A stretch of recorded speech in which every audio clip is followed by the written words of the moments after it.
Bukod sa mga uuwi sa kani-kanilang probinsya, marami rin sa ating mga kababayang OFW ang nagbalik bansa ngayong araw upang dito ipagdiwang ang Kapaskuhan.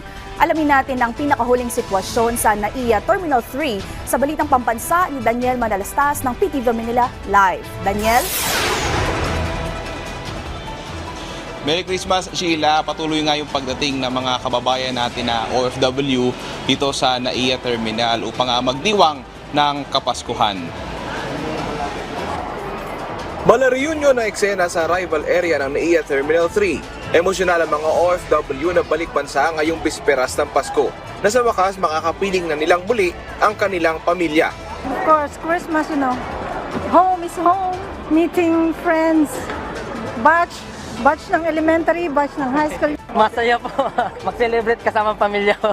Mag-enjoy tapos habang kasama yung pamilya. Bagamat meron namang ilang OFW na paalis naman ng bansa.